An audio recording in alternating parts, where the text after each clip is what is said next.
de la tipología. Estuvimos en la clase anterior hablando un poco acerca de la tipología y solo tal vez para ir cerrando ya lo que concierne a la tipología, es que vamos a aceptar en la tipología todo lo que el Nuevo Testamento ha aceptado dentro de la tipología. O sea, si el Nuevo Testamento habla acerca de aceptar algo o lo toma como tipología, pues automáticamente nosotros vamos a tomarlo. Segundo, debemos de saber, hermano, que la tipología es inferior a la realidad. O sea, nunca vamos a quitar el peso que tiene la realidad a una tipología. Y esto es importante entenderlo, hermano, porque el mismo Señor en su palabra nos dice: no os hagáis muchos maestros de vosotros, sabiendo que traeréis mayor condenación. Y vemos otros pasajes similares donde dice que algunos sueñan amancillando incluso la carne y todo eso, porque la tipología es un arma de dos filos. O sea, usted sabe que el que quiere santificarse, el que quiere buscar a Dios, va a encontrar en la tipología mucha enseñanza. Pero también, como el apóstol Pedro dice que muchos tuercen las escrituras para su propia perdición, muchos van también a torcer la palabra de Dios y acomodarla a su conveniencia.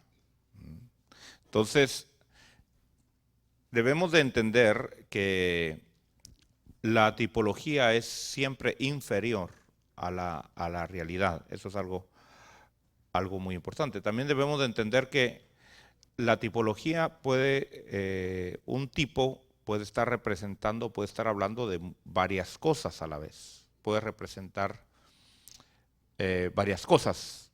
Ejemplo, una oveja, ¿verdad?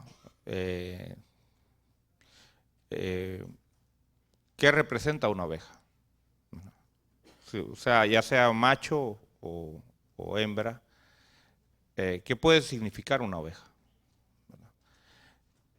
Nosotros sabemos que Cristo es un cordero, ¿verdad? Haciendo de caso que es un macho, ¿verdad? Es un cordero. En ese caso, él representa a Cristo, ¿verdad? Pero también un cordero puede representar un líder espiritual. Entonces,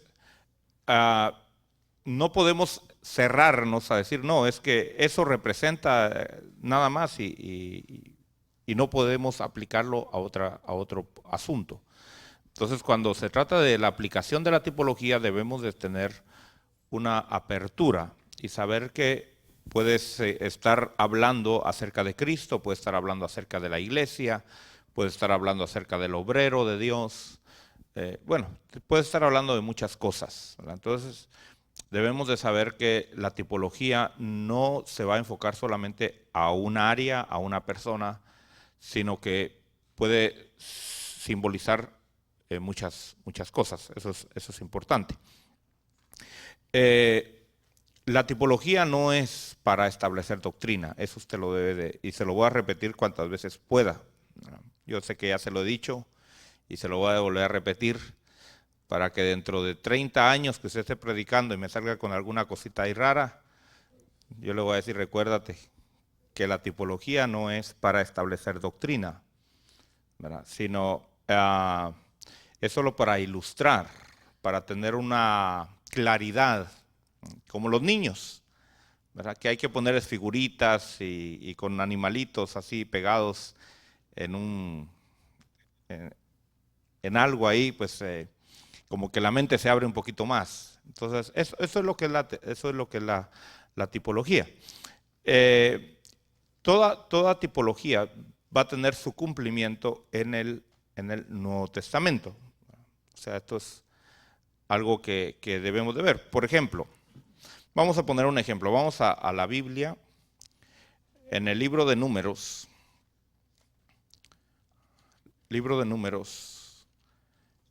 capítulo 21, vemos ahí una historia que usted ya debe de saberla, pero vamos a leerla en el verso 4, Números 21, verso 4, dice: partieron del monte Hor para el camino del Mar Rojo, para rodear la tierra de Edom, y el pueblo se impacientó por causa del viaje. Y el pueblo habló contra Dios y Moisés: ¿por qué nos habéis sacado de Egipto para morir en el desierto? Pues no hay comida ni agua, y detestamos este alimento tan miserable. Y el Señor envió serpientes abrasadoras entre el pueblo, y mordieron al pueblo, y mucha gente de Israel murió. Entonces el pueblo vino a Moisés y dijo: hemos pecado, porque hemos hablado contra el Señor y contra ti. Intercede con el Señor para que quite las serpientes de entre nosotros. Y Moisés intercedió por el pueblo. Y el Señor dijo a Moisés: hazte una serpiente abrasadora y ponla sobre un asta, y acontecerá que cuando todo el que sea mordido la mire, vivirá. Y Moisés hizo una serpiente de bronce y la puso sobre el asta. Y sucedía que cuando una serpiente mordía a alguno, y éste miraba a la serpiente de bronce, entonces vivía. Bueno, esta historia, por ejemplo, podemos tomarla como una aplicación que se iba a cumplir en el Nuevo Testamento. Cuando vamos al libro de Primera de Corintios, en el capítulo número 10 de Primera de Corintios, el apóstol Pablo nos habla claramente que lo que vivió el pueblo de Israel sucedió como un ejemplo para nosotros. Vamos a leer del verso 1 en adelante, capítulo 10, Primera de Corintios 10, 1. Dice: porque no quiero que ignoréis, hermanos, que nuestros padres todos estuvieron bajo la nube, y todos pasaron por el mar, y en Moisés todos fueron bautizados en la nube y en el mar, y todos comieron el mismo alimento espiritual, y todos bebieron la misma bebida espiritual, porque bebían de una roca espiritual que los seguía, y la roca era Cristo. Sin embargo, Dios no se agradó de la mayor parte de ellos, pues quedaron tendidos en el desierto. Estas cosas, y este es el verso que me interesa, dice: estas cosas sucedieron como ejemplo para nosotros, a fin de que no codiciemos lo malo como ellos lo codiciaron. Luego vamos al verso 11, porque ahí sigue hablando acerca de lo que ellos hicieron. Dice: y estas cosas les sucedieron como ejemplo y fueron escritas como enseñanza para nosotros, para quienes han llegado a alcanzar el fin de los siglos. Por eso, el que crea que está firme, tenga cuidado, no sea que caiga. Bueno, entonces vemos que lo que el pueblo de Israel vivió estaba de alguna manera solamente reflejando algo que se iba a cumplir en el Nuevo Testamento. Entonces, regresemos a Números, solamente para que usted tenga ahí el pasaje. Números 21. Y vemos en primer lugar, dice que el pueblo, dice que en el verso 5, murmuró contra Moisés y contra Dios. Entonces, en Romanos capítulo 3, 23, dice la palabra del Señor que por cuanto todos pecaron y no alcanzan la gloria de Dios. Fíjese que ahí declara que hubo un pecado, pecaron. O sea, lo que el pueblo de Israel estaba haciendo en aquel tiempo se estaba cumpliendo ahora en el Nuevo Testamento. En aquel tiempo fue un pecado que el pueblo de Israel hizo, ellos lo vivieron, que estaba siendo ahora trasladado al Nuevo Testamento como un ejemplo de que todos hemos pecado. Entonces, si seguimos un poquito más adelante, dice que por causa de la mordedura de la serpiente, muchos murieron. Ahora, ese veneno de las serpientes representa el pecado. ¿Por qué? Porque ¿qué es lo que mata al ser humano hoy? El pecado. Entonces, dice que muchos murieron, pero no murieron todos. Pero no murieron porque hubo un remedio que vino a tiempo. Si no hubiera llegado ese remedio, ¿qué hubiera pasado con el pueblo de Israel? Todos se hubieran muerto, porque no habían antídotos ahí. Entonces, en Romanos capítulo 5, verso 12, dice, por tanto, tal como el pecado entró en el mundo por un hombre y la muerte por el pecado, así también la muerte se extendió a todos los hombres porque todos pecaron. Entonces, ¿cuál era el fin del pueblo de Israel por causa de haber pecado contra Dios y contra Moisés? La muerte. ¿Cuál es la consecuencia de la humanidad por haber pecado, por llevar esa naturaleza de pecado dentro de nosotros? La muerte. Entonces, fíjese, todo lo que ellos estaban viviendo es una enseñanza para nosotros que se está convirtiendo ahora en el Nuevo Testamento. Ahora, ¿qué hizo el pueblo de Israel cuando vio que la gente estaba muriendo? Reconoció, ¿verdad? Que había cometido un pecado, que había cometido una falta. Y pidió perdón, ¿verdad? Entonces, en Marcos capítulo 1, déjame ver si es ahí.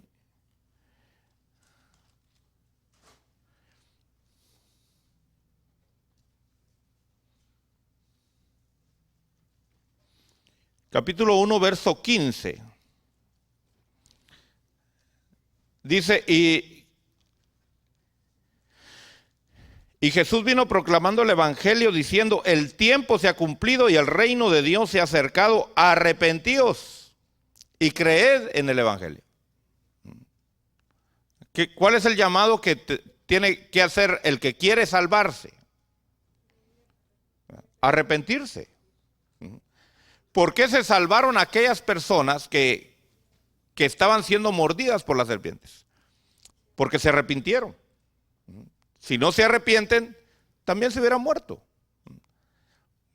Ahora, nosotros debemos de entender, hermano, que hay mucha gente que va a la iglesia y no se ha arrepentido realmente de ser un hombre pecador y una mujer pecadora. Porque vive una vida en el mundo feliz. Va a pecar y se goza allá en el mundo y se siente un poquito mal porque de ahí viene a la iglesia y no puede adorar a Dios, pero de ahí dice, bueno, pues me voy allá otra vez. ¿No? Quiere decir que esa persona no se ha arrepentido todavía, convertido. No ha habido realmente un nuevo nacimiento en esa persona.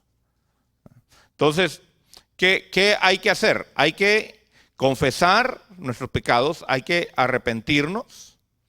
¿Y qué pasó cuando el pueblo se acercó arrepentido a Moisés? Dice que Moisés oró a Dios. Aleluya. Hubo alguien que intercedió. Y en Hebreos, vamos al libro de Hebreos. Capítulo 7. Si el pueblo no se acerca a Moisés, hermano, ese pueblo muere.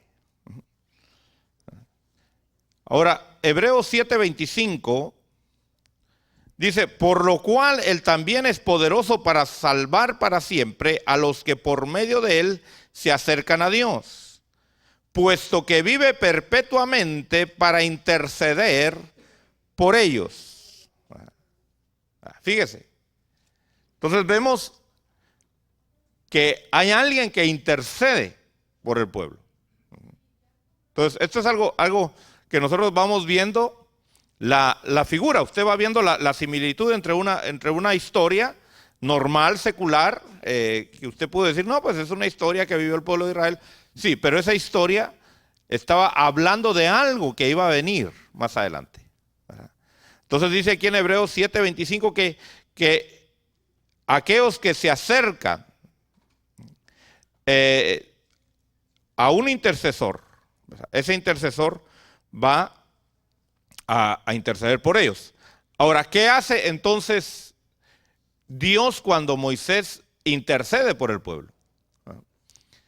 Le dice, tienes que construir una serpiente de bronce. Mire qué tremendo. En 2 de Corintios,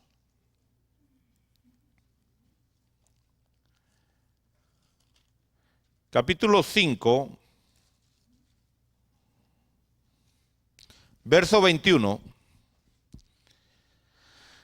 dice, al que no conoció pecado, le hizo pecado por nosotros, para que fuéramos hechos justicia de Dios en él. Entonces, ¿qué pasó? Le dice Dios a Moisés, le dice, levanta una serpiente. ¿Cómo así?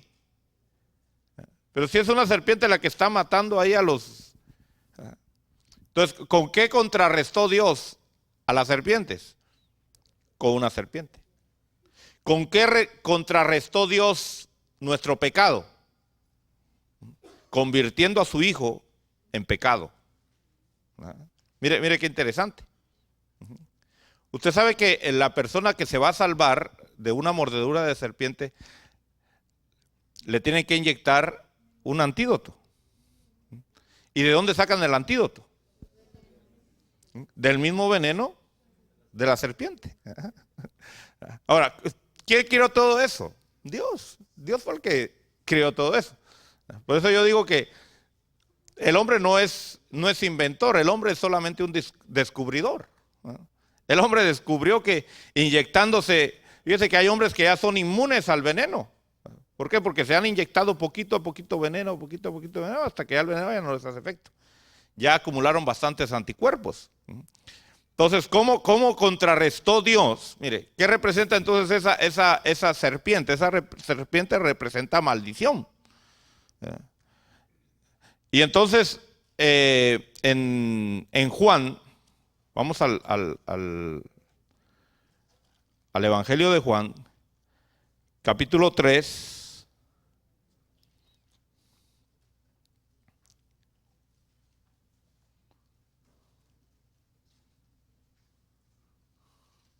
Verso 14,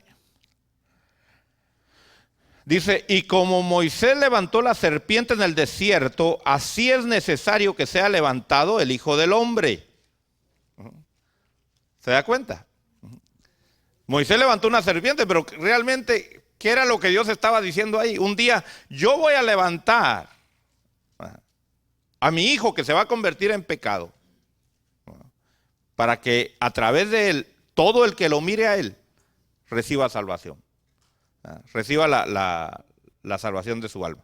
Entonces, en el verso 15, siempre de Juan, dice, para que todo el que cree tenga en él vida eterna. ¿Qué fue lo que Dios prometió? Lo que Dios prometió no era que al construir la serpiente, las serpientes iban a morir. Fíjese, es interesante esto.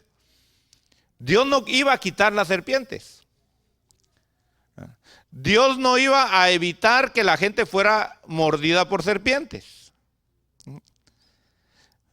Ni tampoco iba a hacer que el veneno de la serpiente ya no les hiciera efecto a los israelitas.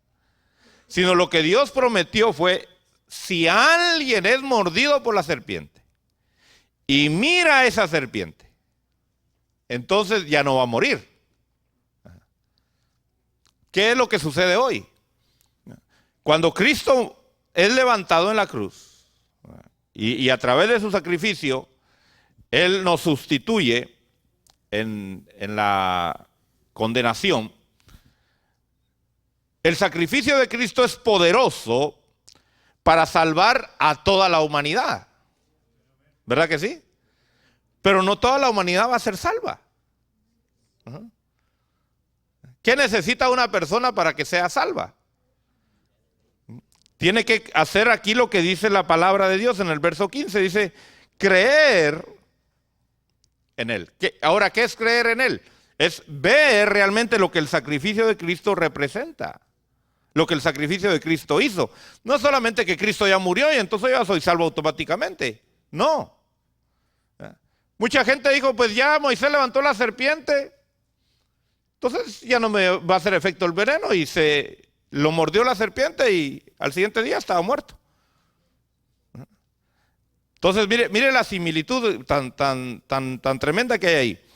Ahora, era necesario entonces que la serpiente fuera levantada como Cristo fue levantado, ¿verdad? O sea, esa es parte.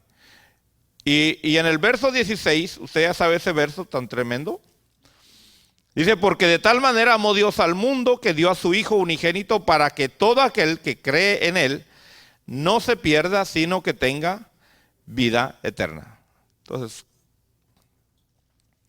¿qué era lo que salvaba? La serpiente.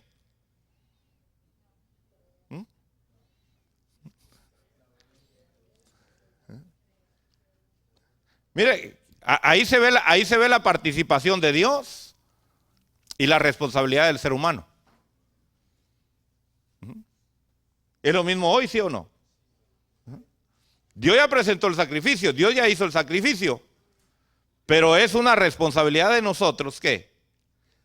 Creer y ver ese sacrificio. Entonces, ¿se da cuenta? Entonces, de esa manera nosotros podemos ver algún ejemplo de cómo aplicar la tipología. ¿Cómo aplicamos la tipología? Porque en el Nuevo Testamento está confirmada esa tipología. No me voy a inventar yo nada más ahí decir, de esto a mí se me hace que representa esto. Bueno, pero ¿dónde está el respaldo en el Nuevo Testamento? Todo lo que usted tipifique en el Antiguo Testamento tiene que tener ya un respaldo en el Nuevo Testamento. Si no, hermano, son solo visiones que usted ha tenido y revelaciones del demonio. ¿O no hay revelaciones del demonio? Se lo demuestro. Porque las revelaciones del demonio a veces parecen más piadosas que las revelaciones de Dios. ¿Verdad? No, eso le dijo a la serpiente a Eva, le dijo, no, pero es que Dios es malo, yo soy más bueno que Dios. Mira, yo te voy a mostrar un mejor camino, ¿verdad? Dios te prohibió que comieras de este árbol, pero yo te doy permiso para que comas, ¿verdad? Mire lo que dice en 1 Timoteo capítulo 4. Dice, pero el Espíritu dice claramente que en los últimos tiempos algunos apostatarán de la fe, prestando atención a espíritus engañadores y a doctrinas de demonios. ¿Usted cree que estaremos viviendo los tiempos finales? Entonces, ¿qué tenemos que tener? Mucho cuidado, porque van a haber espíritus engañadores y doctrinas de demonios. ¿Cómo está su doctrina? 1 Timoteo 4:1. Mire lo que dice el verso 2.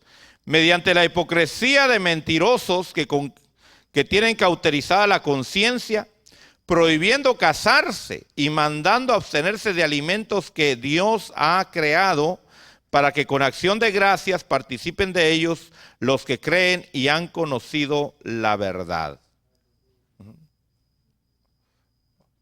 Ahora, alguien se le va a acercar por ahí, le va a decir, mira, yo recibí la revelación de que ningún hijo de Dios se debe de casar ahora porque el Señor viene por una iglesia virgen. Entonces solo los vírgenes se van a ir. Ese es aplicando una mala tipología. ¿Se da cuenta? Y suena muy espiritual, ¿verdad? Y claro, Pablo mismo dice, yo preferiría que ustedes se quedaran solteros. pero lo da como una sugerencia, no como una imposición. Ajá. Ahora, alguien puede decir, hermano, es que Dios a mí me llamó a no casarme. Gloria a Dios, pues entonces mantente así, no te cases. Pero el que está al lado tuyo no le prohíbas que se case, ¿verdad? O la comida, ¿verdad? Hay gente que dice, no hay que comer chicharrones. Bueno, Dios a ti te prohíbe comer chicharrones, pues abstente de comer pupusas, ¿verdad? Pero el que está al lado tuyo quiere echarse su pupusa, es cosa de él, ¿verdad? O sea, no vamos a prohibir abstenernos de comida en el sentido de que estamos fallándole a Dios. Podemos decirle, mira, si sigues comiendo chicharrones, te van a dar chicharrón. No vas a aguantar mucho tiempo porque te va a afectar el corazón. Eso ya es muy diferente a que sea un consejo de ¿cómo se puede decir? Por salud, a decir que si lo comes, ya pecaste contra Dios y te vas a ir al lago de fuego. Eso es muy diferente, ¿verdad? Entonces, como pastor, yo te voy a decir, mira, no comas eso porque te vas a enfermar, te vas a morir antes de tiempo, ¿verdad? Ese es como un consejo médico, ¿verdad? Ahora, si yo te digo, el día que tú agarres eso y lo pruebes y te lo tomes, ese día te vas a condenar, esa es una doctrina de demonios. Pero si tú quieres estar redondito y que no quepas en la caja cuando te van a enterrar, pues es cosa tuya, ¿verdad? Bueno, ahora vamos a entrar un poquito a hablar acerca de las parábolas. La palabra parábola quiere decir comparación, quiere decir similitud, algo que es similar, es que trae un balance y tiene como objetivo aclarar, ilustrar verdades. Verdades. Hablé la semana pasada, en el estudio anterior, hablé, por ejemplo, de tener mucho cuidado con el uso de las parábolas. ¿Por qué? Porque no podemos tomar toda la parábola en todo su contenido literal, sino debemos de saber que las parábolas llevan muchos adornos, que están nada más ahí metidas, pero que no son verdades, sino que son ciertos adornos, ¿verdad? Por ejemplo, hay mujeres que se ponen sus aretes, se echan un poquito de pintura, ¿verdad? Se cambian de color de pelo o se ponen peluca. Todo eso es un adorno, ¿verdad? La verdadera mujer es la que se despierta en las mañanas, ¿verdad? Esa es la esencia, esa es la esencia, eso es lo que realmente el hombre, el esposo está enamorado, ¿verdad? Sí, porque hay mujeres que en lugar de adornarse se desadornan más, ¿verdad? Yo he visto mujeres que se pasan de adornos y hacen el ridículo, ¿verdad? Entonces, las parábolas son iguales. Las parábolas usted tiene que leerlas y entender el mensaje general que esa parábola quiere decir, ¿verdad? No quererle encontrar un mensaje a todo, ¿verdad? Y ahí es donde ya se cae, hermano, en extremos, ¿verdad? Y vuelvo a caer otra vez a lo mismo. Ahí se caen otra vez en herejías, ¿verdad? Porque todo se quiere espiritualizar, ¿verdad? Entonces, veamos en Lucas 18.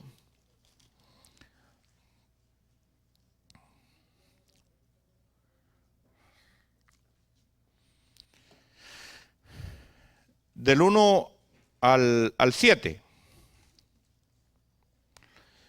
Usted tiene que buscar, mire, usted tiene que buscar en la parábola cuál es el objeto o cuál es la verdad central, ¿verdad? Tomar los rasgos principales, eso es algo muy importante.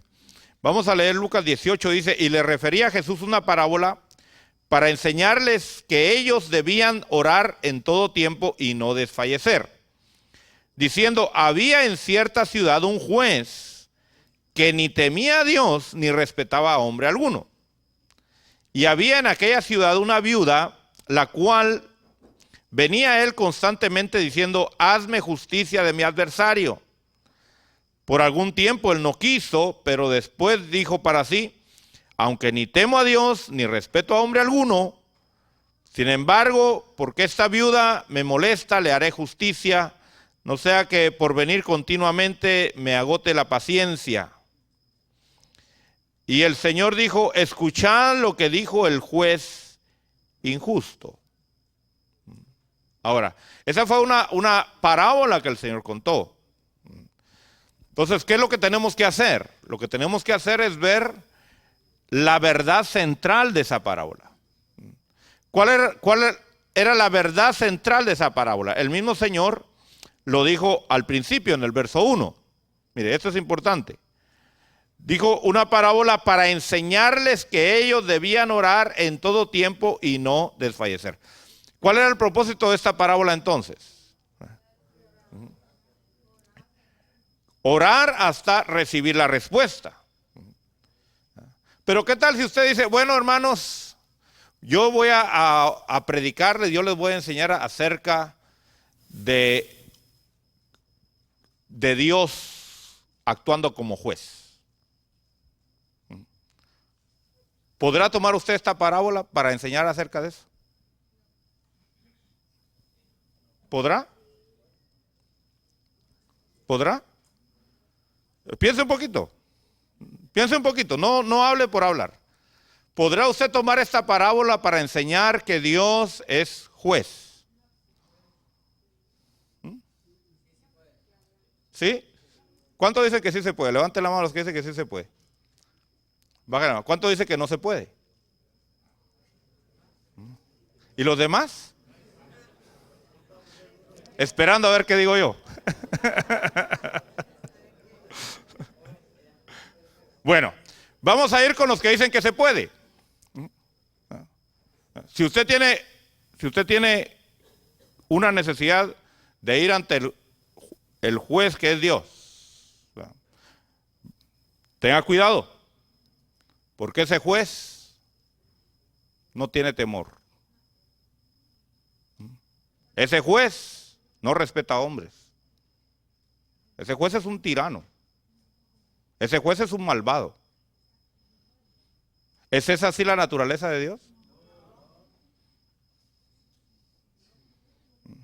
Entonces, si usted no toma el concepto realmente por el cual se hizo la parábola, usted va a estar enseñando herejías, hermano. Usted va a estar mostrando una degeneración de Dios. Porque Dios, óigame bien, Dios no es injusto. ¿Qué dice aquí? Dice verso 6. ¿Cómo se cataloga a este juez? ¿Juez qué? ¿Es Dios injusto?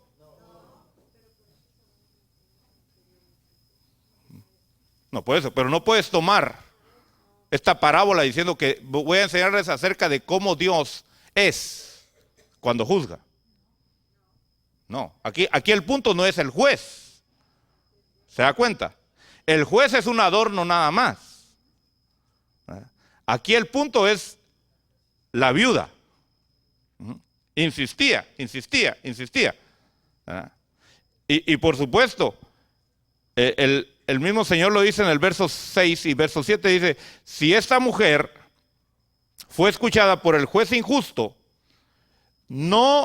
¿acaso Dios no va a hacer justicia a sus escogidos? Que claman a Él día y noche. ¿Se tardará mucho en responderles? Son preguntas. Entonces tiene que tener mucho cuidado, porque se da cuenta que no puede usted nada más tomar toda la parábola. Si no, usted va a estar, hermano, torciendo el carácter de Dios. Usted va a estar torciendo la personalidad de Cristo. Usted va a estar torciendo las características que la iglesia debe de tener. Y todo, ahí sí que está volteando el calcetín. Entonces, debemos de saber que no vamos a tomar toda la parábola, sino vamos a tomar solamente los rasgos principales, ¿verdad? Los adornos están ahí para darles, como se dice ahí, salsa a los tacos, ¿verdad? Así como dicen en México. Bueno, debemos de darle entonces la prioridad, hermano, a esas partes importantes. Solamente dice en el Mateo capítulo 22,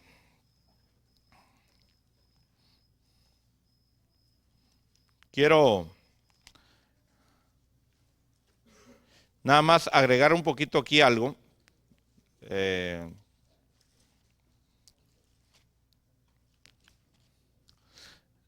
Algo muy importante, cómo interpretar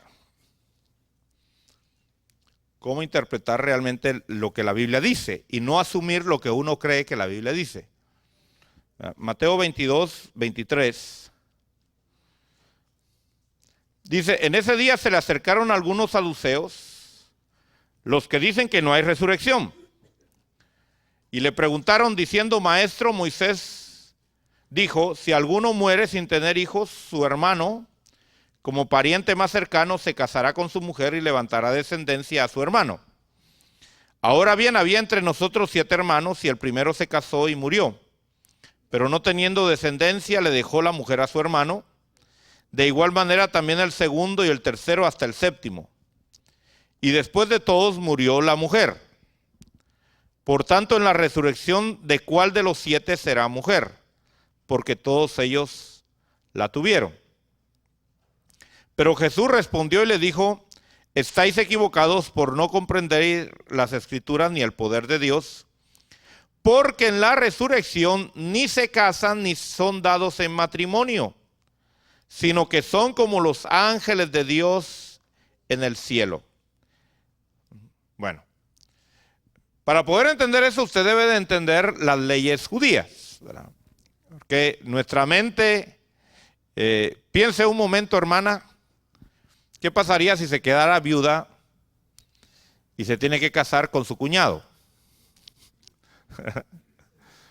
Y no era decisión de usted, era que tenía que casarse. Y tenía que tener un hijo. O sea, eso si era una viuda y no había tenido hijos con su esposo.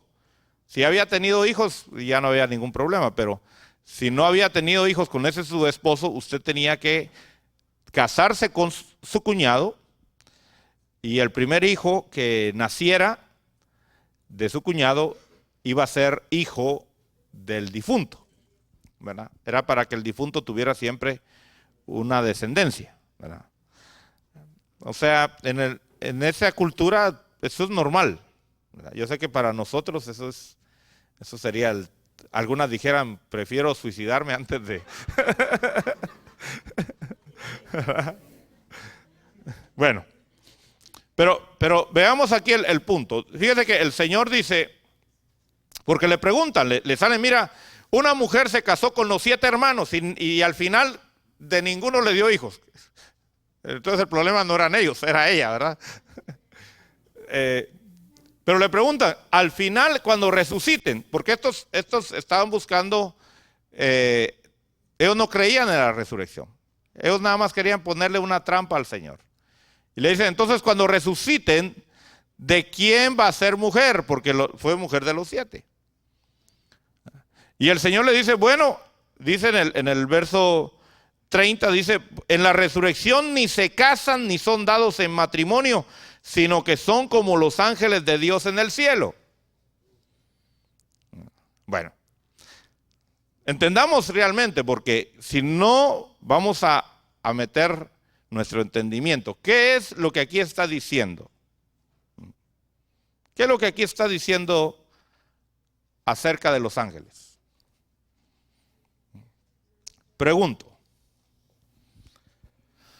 ¿hay ángeles varones y ángeles hembras en el cielo?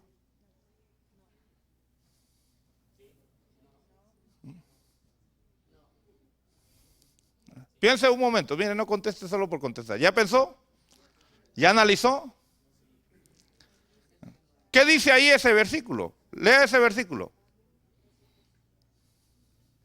¿Qué dice ese versículo?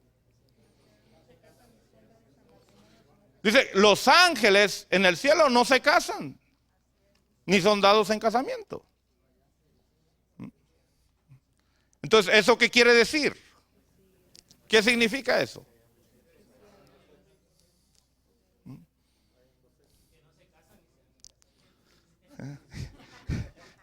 ¿Qué quiere decir? Que no se casan porque no pueden casarse porque son de un solo sexo.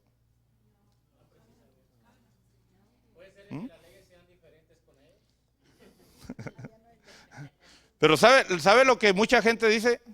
En el cielo no hay sexo, los ángeles no tienen sexo. Y nosotros cuando resucitemos no vamos a tener sexo. Yo le pregunto, cuando usted resucite, ¿usted va a seguir siendo del sexo que es? ¿O va a ser de un sexo neutral?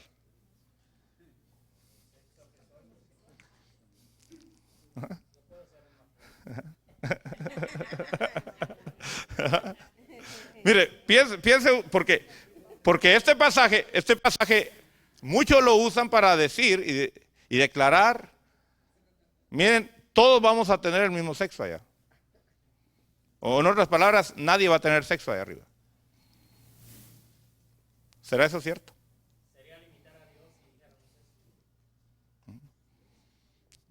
Entonces, usted debe de saber, hermano, interpretar bien la palabra, dar el sentido correcto.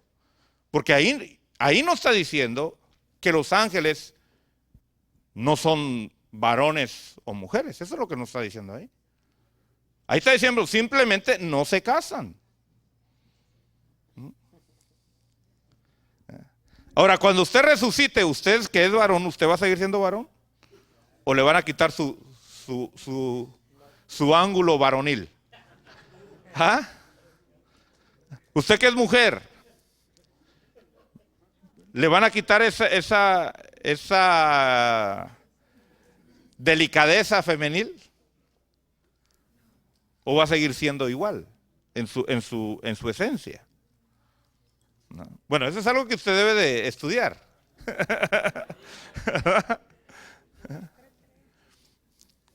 Estudie, si va a ser ya sin sexo y todos vamos a ser cuates nada más y bueno, no hay ningún problema. ¿Verdad? ¿O será que hay seres espirituales con área sexual definida? Bueno, ¿dónde está eso en la Biblia?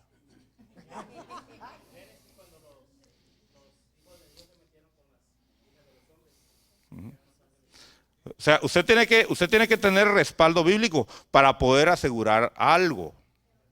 ¿Verdad?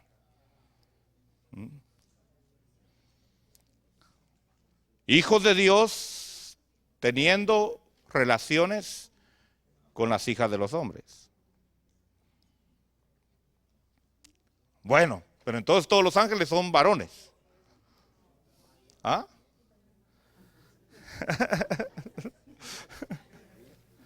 o habrán seres espirituales mujeres. ¿Habrán o no habrán? ¿Cuántos dicen que sí hay? ¿Dónde está eso en la Biblia? ¿Habla la Biblia de eso? Bueno, quiero decirles, la Biblia sí dice de eso. Esa es tarea para la otra semana.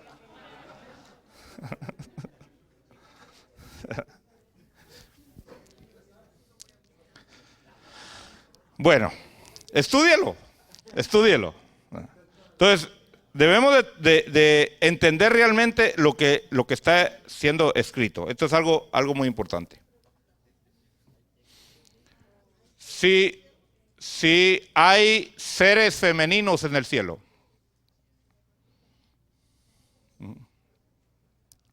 o solo hay varones, o son asexuales, o sea, sin sexo. O sea, cuando usted dé una respuesta, no dé su opinión. Esa es una de las primeras cosas que usted tiene que saber. Nunca opine si usted no puede respaldar con la palabra de Dios su opinión. Porque la gente no quiere saber su opinión, discúlpeme. ¿Verdad que usted no quiere saber mi opinión? ¿Verdad que no?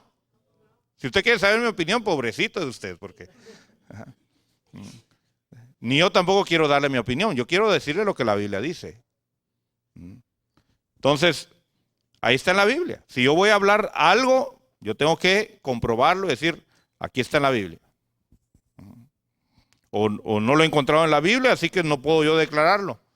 Pero pregúntele a alguien que tal vez ya lo sabe. ¿Verdad? Y entonces, así se evita muchos dolores de cabeza. Bueno, vamos a hablar un poquito entonces acerca de que tenemos que tomar en cuenta algunos aspectos. Primeramente, el propósito, el plan y las limitaciones de las Escrituras. Tres cosas. ¿Con qué propósito se escribieron las Escrituras? ¿Con qué plan se escribieron las Escrituras? ¿Y tendrán limitaciones las Escrituras o no tendrán limitaciones? Debemos de entender eso. Bueno, el propósito, para poder entender el propósito, hermano, necesitamos saber quién fue el escritor y para qué ocasión se escribieron las Escrituras. Usted tiene que conocer el trasfondo de cada libro. Tiene que saber la intención con la que fue escrito y a quiénes fue escrito esas Escrituras. Por ejemplo, ¿por qué fue necesario que escribieran 4 evangelios? ¿Para tener más tarea? ¿Será que el Señor dijo, los voy a fastidiar y le voy a escribir 4 evangelios a estos? ¿Por qué no escribió solo uno?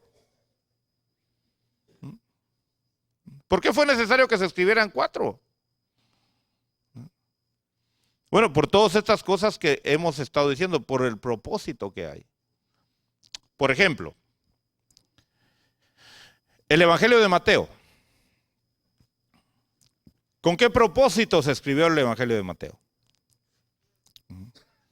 Con el propósito de demostrar que Jesús era el Mesías, el rey de Israel, el rey que los israelitas estaban esperando.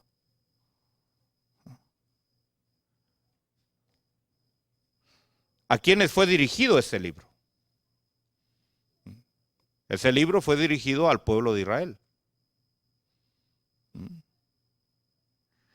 Cuando usted se da cuenta, cada evangelio fue dirigido a diferente gente.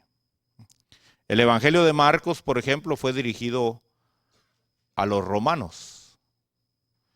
Por eso es el evangelio más corto y de más acción.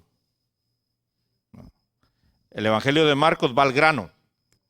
Y acción, ni acción. Fíjese que el Evangelio de Marcos casi no habla de muchas parábolas ni de muchas enseñanzas, sino el Señor hacía esto y el Señor iba acá y el Señor ta. ¿Por qué? Porque a los romanos les gustaba, mire, la acción. Mateo no. Mateo dice, para que se cumpliera la Escritura. Solo cuente cuántas veces, otra tarea. Cuente cuántas veces el Evangelio de Mateo dice para que se cumpliera la Escritura. Espero que haya hecho su tarea de este día. El Evangelio de Lucas, ¿a quién fue escrito? El Evangelio de Lucas fue escrito a los griegos. ¿Cuántas veces el Evangelio de Mateo dice para que se cumpliera la Escritura? O sea, no que precisamente diga esas palabras, sino que está respaldando que lo que se hacía era cumpliendo algo del Antiguo Testamento.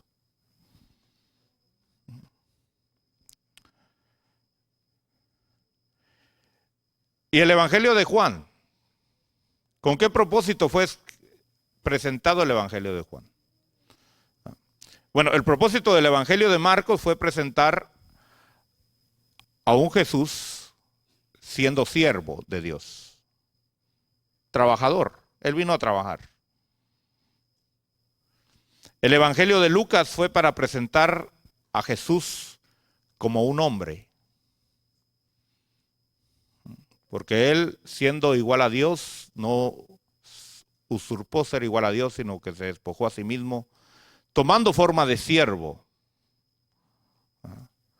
y tomando forma de hombre. Y luego el Evangelio de Juan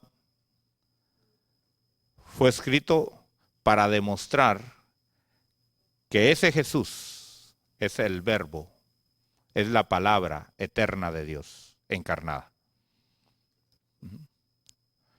Entonces, nosotros debemos de conocer esos puntos. ¿Quién fue el escritor? ¿Cuál era la mentalidad del escritor?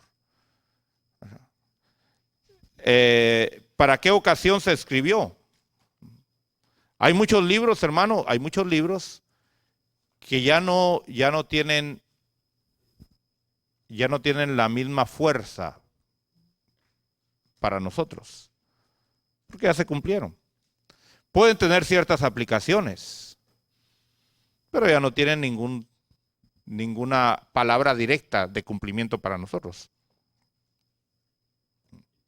Entonces tenemos que saber la intención y a quiénes fue escrita esa palabra. Porque no toda la palabra fue escrita para usted. ¿Verdad que no? ¿O será que toda la palabra fue escrita para usted? Yo no quiero que toda la palabra sea escrita para mí. ¿Usted quisiera que toda la palabra fuera escrita para usted? Alguno dice, yo sí, hermano, yo sí quiero. Ah, sí, yo no. ¿Sabe por qué no? Porque hay palabra que fue escrita para Judas. Yo no quiero que esa palabra me caiga a mí. Ajá. ¿Verdad que sí? Bueno.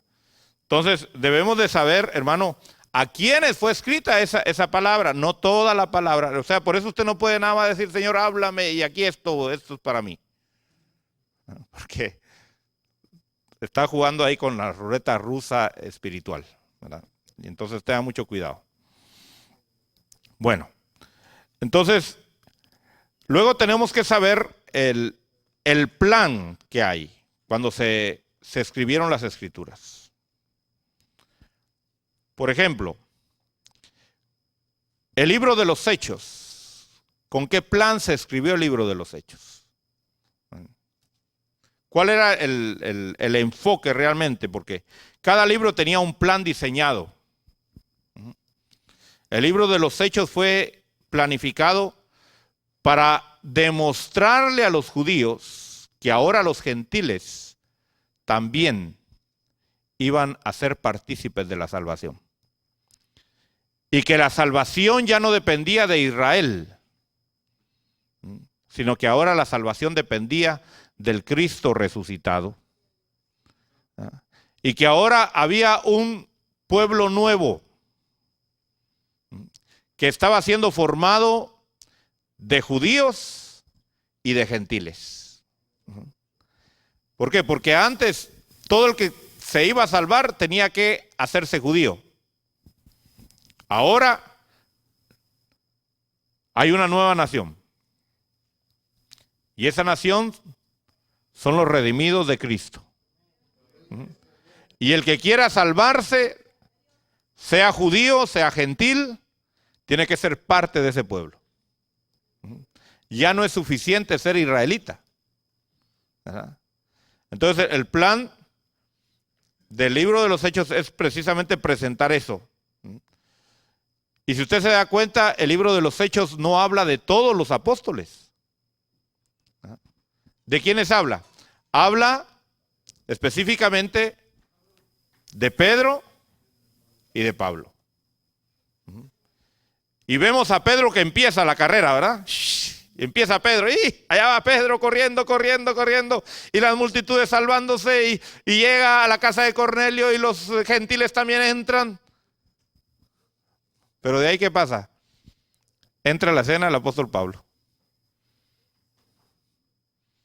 ¿Y de ahí qué pasó con Pedro? Desapareció de la escena. La próxima vez que vuelve a aparecer Pedro en la escena es para que Pablo le diga: hipócrita.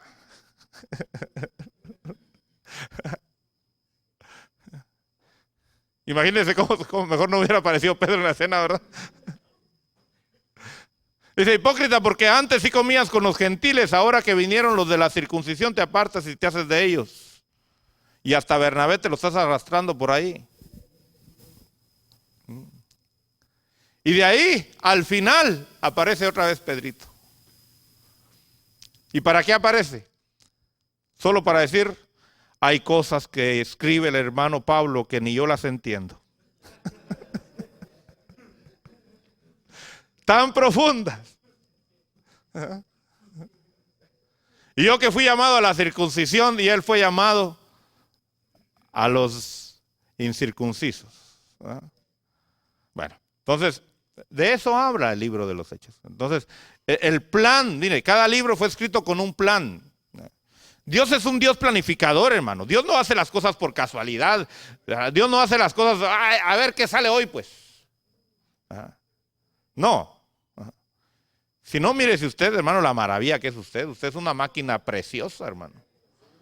¿Verdad que sí? Que usted tiene millones de cosas dentro que tienen que funcionar, hermano, cabal. Y cuando algo se desajusta, hermano, qué dolor, ¿verdad que sí? ¿No le ha pasado a usted? ¿No ha sentido usted? Algo que se desajusta en usted, hermano, qué dolor. A mí una vez se me cayó un relleno de un diente, hermano. Me desequilibró todo. Hacía que me mordiera la lengua, que me mordiera los cachetes. Un relleno que se me cayó. O sea, Dios ha hecho todo perfecto, hermano. Solo imagínense que se le empiece a caer a uno el cabello. Ya está. ¿Verdad? Ya. Bueno, no hablemos de eso mejor. Bueno. Habrán limitaciones en la palabra de Dios. ¿Habrán limitaciones? ¿O no habrán limitaciones? ¿Qué dice usted? ¿Tendrán límites las escrituras? ¿O no tendrán límites? Usted debe de saber que la escritura tiene límites. Ejemplo. Si usted quiere saber toda la historia de la humanidad, ¿será suficiente leyendo la Biblia para conocer toda la historia de la humanidad? ¿No? ¿Seguro? ¿Ah? ¿Seguro? Usted tiene que estar seguro de lo que dice cuando dice sí o cuando dice no. A veces cuando pregunto como que los pongo en duda, y esto es lo que yo quiero, que usted no responda por responder, sino que esté seguro. La Biblia habla de historia, pero no habla toda la historia. O sea, usted no puede decir, bueno, voy a estudiar la historia de los egipcios, digamos. Cómo nació el imperio egipcio. Que no lo va a encontrar en la Biblia. Va a encontrar algunas cositas, costumbres a veces egipcias y todo eso, pero la Biblia tiene sus límites. Si usted quiere conocer acerca de astronomía, digamos, ¿habla la Biblia de astronomía? ¿Ah? ¿Habla la Biblia de astronomía? ¿Sí o no? Diga fuerte, ¿sí o no? Entonces si yo quiero ser astrónomo, agarro la Biblia y me pongo a estudiar la Biblia y ya voy a ser un astrónomo. No.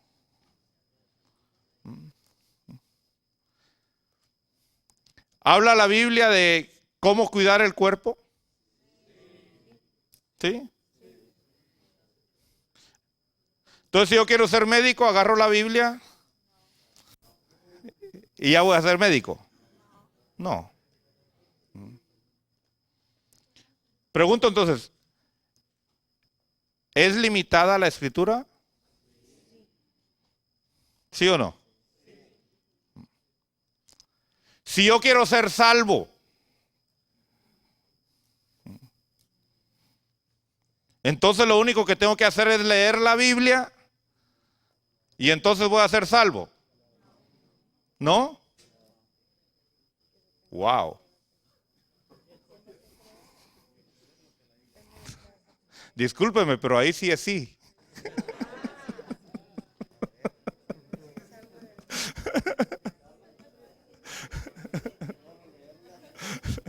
Sería bueno que la leyera para que fuera salvo, hermano. ¿Verdad? ¿O no? ¿Tiene la Biblia todo lo necesario para yo ser salvo? Claro que sí. Bueno, pero si yo quiero llegar al cielo, con leer la Biblia me es suficiente. ¿Ah, no? O sea, por supuesto, practicando lo que la Biblia, haciendo lo que la Biblia dice. ¿Ah? ¿Es suficiente la Biblia para que yo llegue al cielo? ¿Sí? Entonces, si yo leo la Biblia, yo ya sé todo lo que hay en el cielo. ¿Ah? Ah, bueno. Entonces, aún ahí tiene límites, ¿verdad? Entonces, hay que saber, hay cosas que definitivamente la Biblia sí tiene todo. La Biblia fue escrita para que el hombre fuera reintegrado otra vez a su naturaleza celestial. Salimos del cielo y tenemos que regresar. Solo que ahora vamos a regresar en una posición mejor, porque vamos a regresar con cuerpo. Es una gloria mayor tener cuerpo. Pero hay mucha limitación. Y ahí nosotros tenemos que ser sinceros porque la gente es curiosa y quiere que la Biblia le explique todo. No, la Biblia te dice cómo debes de sonarte la nariz, eso sí dice la Biblia. La Biblia sí dice cómo debes de mantener una fogata para que te caliente bien, eso sí dice la Biblia. O sea, la Biblia sí te dice cómo debes de imitar a la hormiguita y cómo no debes de imitar al perezoso. Y bueno, o sea, te da principios, pero no te da todo. Entonces, debemos de saber que las escrituras tienen limitaciones. Si no, ¿de qué tamaño tendría que ser la Biblia? Si la misma escritura dice que ni siquiera lo que Jesús hizo cabrían, ¿verdad? Ahora, si lo que Jesús hizo no cabría, imagínense lo que el Verbo ha hecho en la eternidad. Entonces, ¿cuántos ignorantes hay aquí? ¿Sí? Bueno. Dile al que no levantó la mano, necesito que me enseñes cómo no ser ignorante, porque por lo visto tú ya eres un sabio. Gloria a Dios. Gloria a Dios.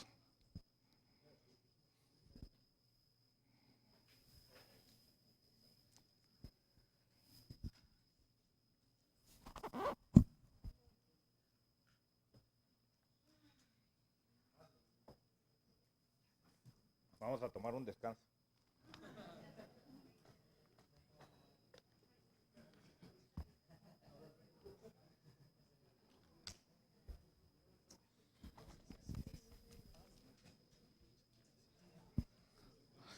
Después de la clase vamos a las preguntas, ¿verdad? Que se quedaron inconclusas.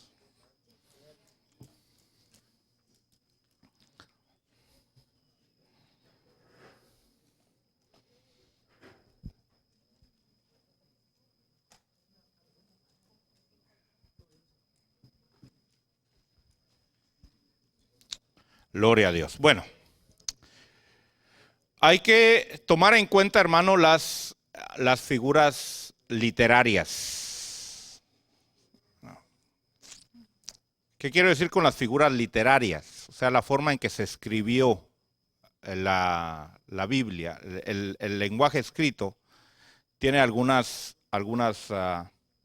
figuras. O sea, hay un lenguaje literal y hay un lenguaje figurado. Por ejemplo, si yo le digo, mi casa está llena, ¿de qué estoy hablando ahí? ¿De qué estoy hablando ahí? Cuando yo le digo eso, ¿usted qué se imagina ahí? ¿Ah?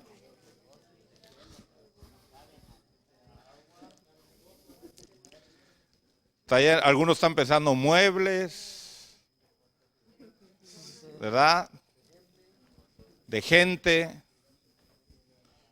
Pero yo digo, está llena de paz. ¿De qué estoy hablando ahí? ¿Ah?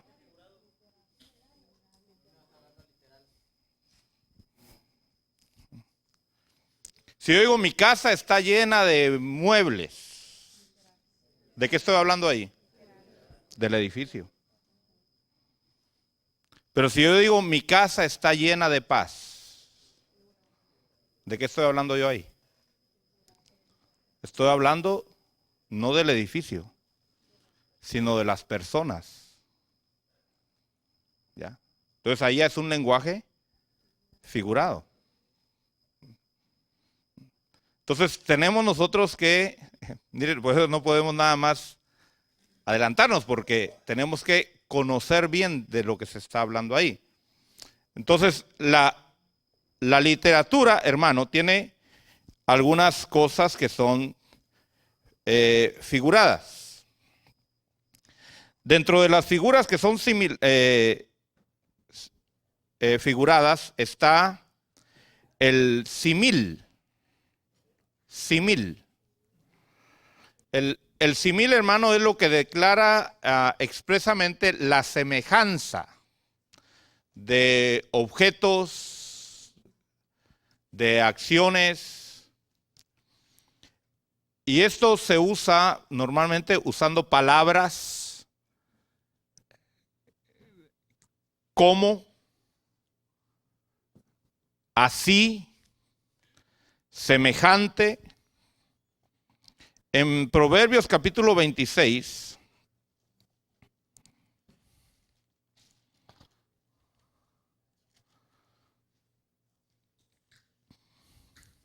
verso 1, vamos a ver un ejemplo de lo que es el símil.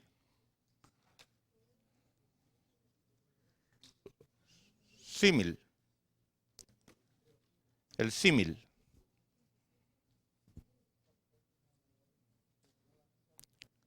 El símil,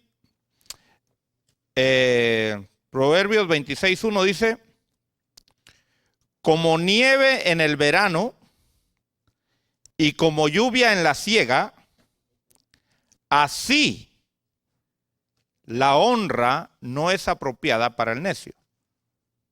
Entonces, el símil es una como forma de comparar algo, de asemejar algo. Entonces dice aquí, por ejemplo, ¿será apropiada la nieve en el verano? ¿Será apropiado que esté nevando en verano? ¿Será apropiado que esté lloviendo a la hora de la cosecha? No, no. O sea, entonces ahí viene el símil. El símil es así, la honra no es apropiada para el necio. O sea, viene a ser una comparación. O sea, algo semejante. En Génesis, vamos a ver otro ejemplo. Génesis capítulo 13.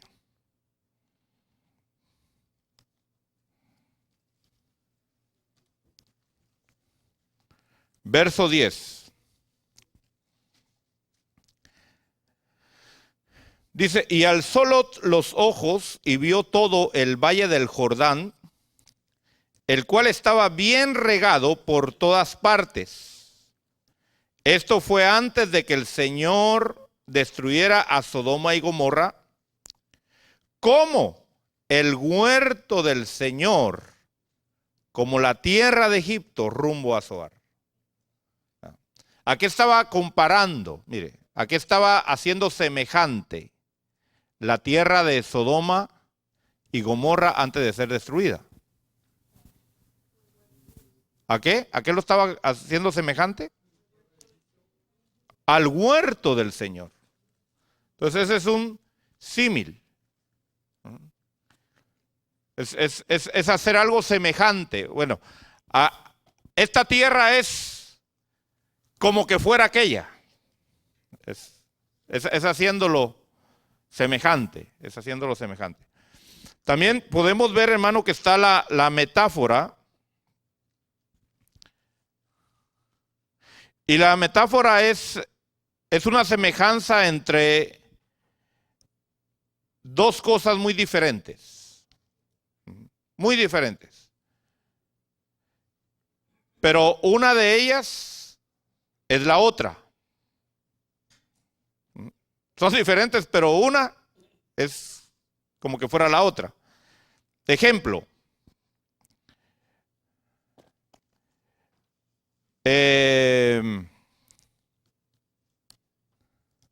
Evangelio de Juan,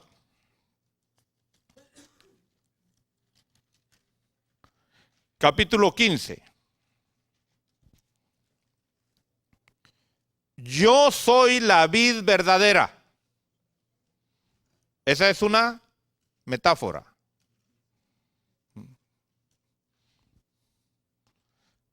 Si usted mira a un hombre y mira una vid, los dos son totalmente diferentes, ¿sí o no? O tendrán algo que usted diga, no, si se parecen igual. ¿Verdad que no? No tiene nada que ver una cosa con la otra. Sin embargo, el Señor dijo, yo soy la vid verdadera. Y luego le dice a sus discípulos, y mi Padre es el viñador. Todo sarmiento, y en otras palabras dice, ustedes son sarmientos.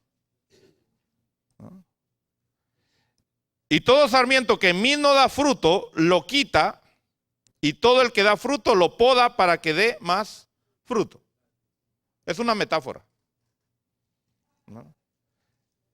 ¿Está captando el concepto? ¿Verdad? O sea, son figuras literarias esto. O sea, es una forma figurativa de escribir. ¿Verdad? Y usted debe de verlo. Entonces, está también la hipérbole. Hipérbole. La hipérbole viene del griego que quiere decir tirar más allá. Sí, con H. Tirar más allá, o sea, como cuando un flechero está tirándole a un blanco, pero le tira más allá. La flecha se va más arriba. ¿Verdad? Y eso tiene que ver, hermano, con la exageración de una idea para dar énfasis al pensamiento.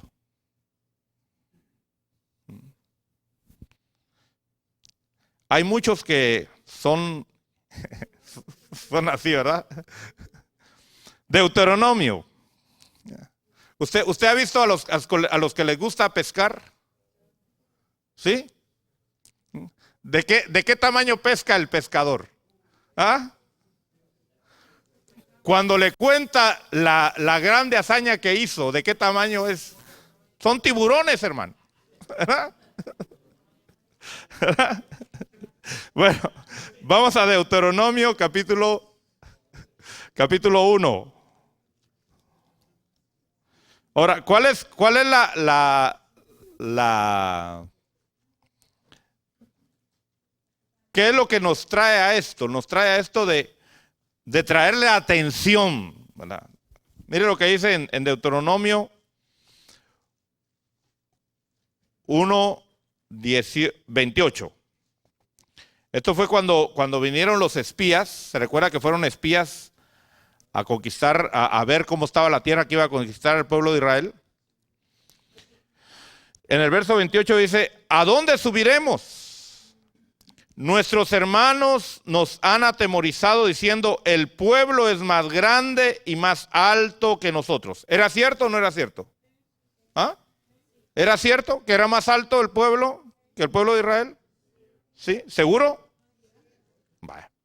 Dice, y las ciudades son tan grandes y fortificadas, ¿era cierto? Hasta el cielo.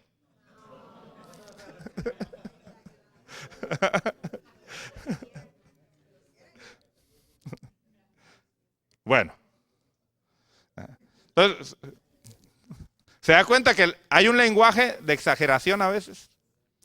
Escrito estoy hablando, ¿verdad? Yo sé que muchos cristianos todavía no han roto con eso todavía, pero en el nombre de Cristo Jesús, poco a poco van a ir dejando esas cosas, ¿verdad? Pero eso es otra forma, hermano, de figurar en la forma de escritura. ¿Ah? Otra forma es la personificación. Dándole las características personales a animales, plantas u otras cosas. En Proverbios, capítulo 20,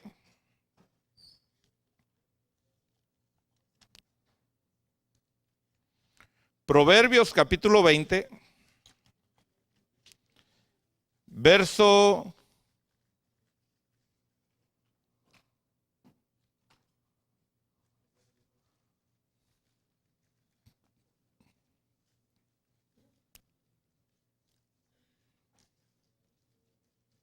85. Vamos a ir a Salmos 85. Vamos a ir al Salmo 85.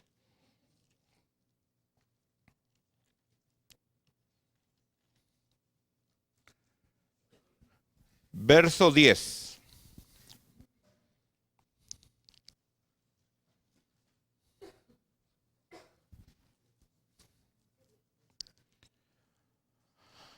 ¿Ya lo tiene?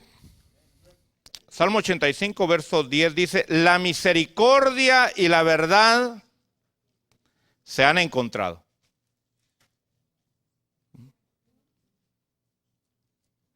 ¿De qué está hablando ahí? Está hablando de cosas como que fueran personas.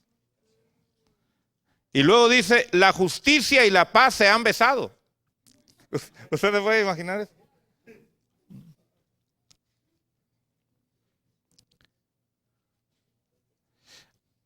La verdad brota de la tierra y la justicia mira desde los cielos.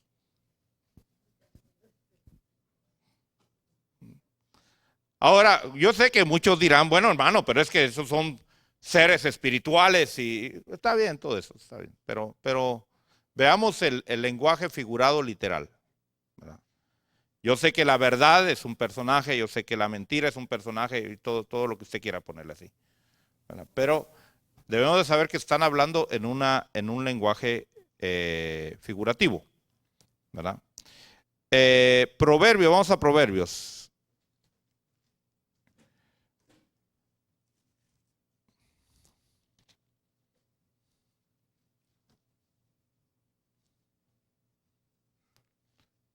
Déjeme ver aquí.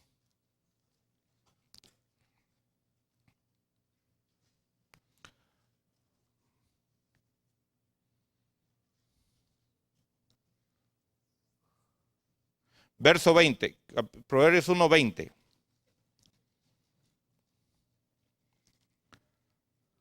La sabiduría clama en la calle y en las plazas alza su voz.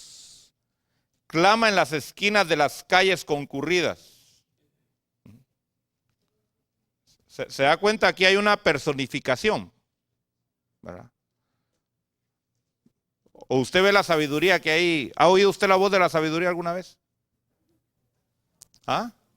Sí la ha oído, ¿verdad que sí la ha oído? ¿No? Pero no sale así así como fantasma. Uy, ¿dónde sale esa voz? ¿Verdad? Entonces, es otra forma de darle algo figurativo a la literatura. Otra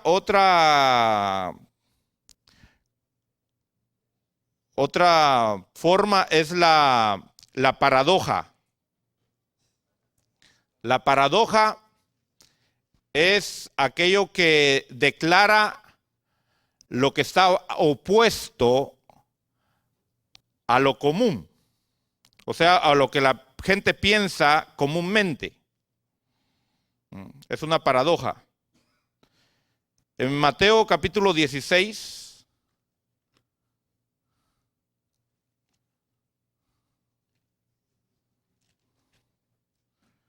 verso 6.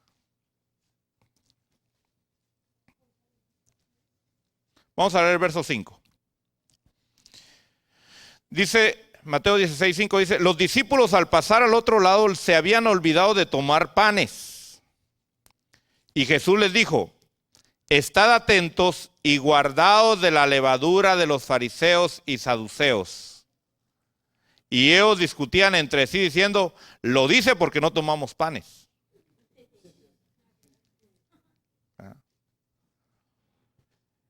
Entonces, esta es una paradoja. Jesús no estaba hablando ahí de la levadura común, o sea, el pensamiento de la gente, ¿cuál era? Los panes traen levadura y por eso nos está regañando que por qué se nos olvidó traer panes. No, ¿de qué está hablando ahí? Está hablando ahí de la doctrina, de la enseñanza, de la forma de vida de los fariseos. ¿Verdad? Otra forma de paradoja la encontramos en Mateo, capítulo 5.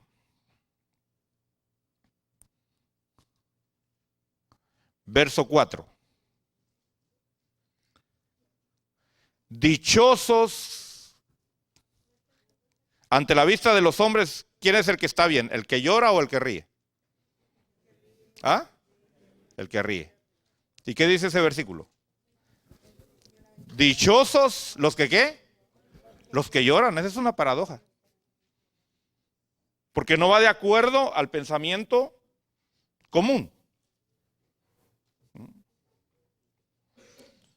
Si usted le pregunta a alguien, ¿usted quiere reír o quiere llorar? Dice, no, ya estoy cansado de llorar, quiero reír. ¿Pero qué dice la Biblia? ¿Qué dijo Jesús? Dichosos los que lloran. Entonces es una paradoja. Otra forma figurativa de la escritura es la interrogación. Y la interrogación a veces se usa para afirmar o dar más fuerza a lo que se está diciendo. Por ejemplo, en Génesis, vamos al libro de Génesis, capítulo 18.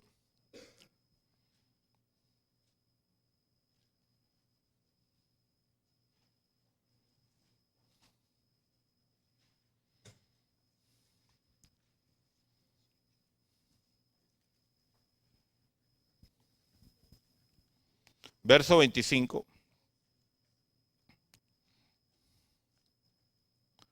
¿Ya lo tiene?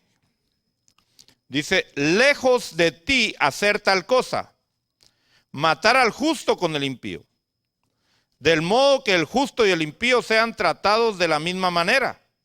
Lejos de ti, el juez de toda la tierra, ¿no hará justicia? ¿Se da cuenta que ahí está haciendo una pregunta? Pero no es una pregunta que busca respuesta, sino es una pregunta que está asegurando una verdad. Como cuando usted dice, no se me viene nada ahorita. Pero vamos a ver a la Biblia mejor. La Biblia siempre tiene más respuestas que nosotros. Hebreos, vamos al libro de Hebreos.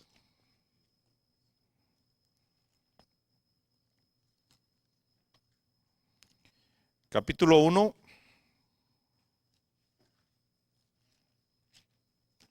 Hebreos 1, 14. Vamos a leer el 13. Para que entendamos. Dice, porque ¿a cuál de los ángeles ha dicho jamás, siéntate a mi diestra hasta que ponga a tus enemigos por estrado de tus pies? Verso 14. Mire, pregunta. ¿No son todos ellos espíritus ministradores enviados para servir a causa de los que heredarán la salvación? Está haciendo una pregunta. Pero al hacer la pregunta, ¿qué está haciendo? Asegurando, dando más fuerza a lo que se está diciendo. Entonces, esa es otra forma figurativa en la literatura, en la forma de escribir. Y como último, vamos a ver la ironía. ¿Habrán algunos irónicos aquí? ¿Qué es la gente irónica? Es lo que expresa lo contrario de lo que quiere decir. ¿Verdad? Yo sé que usted no es irónico, pero tal vez ha conocido a alguien que es irónico. Segunda Corintios. Vamos a ir a Segunda de Corintios capítulo 11.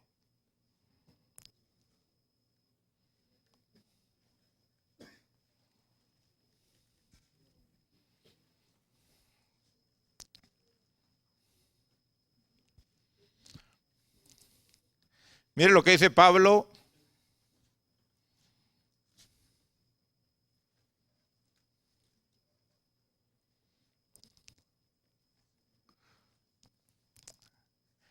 Todo el capítulo es casi irónico de Pablo aquí, hermano. Si usted quiere, Pablo aquí sí sacó la ironía, ¿verdad? Pero era porque tenía razón, hermano, tenía razón. Mire lo que dice. Vamos a leerlo. Aprovechado que a usted le gusta leer bastante la Biblia, vamos a leerla.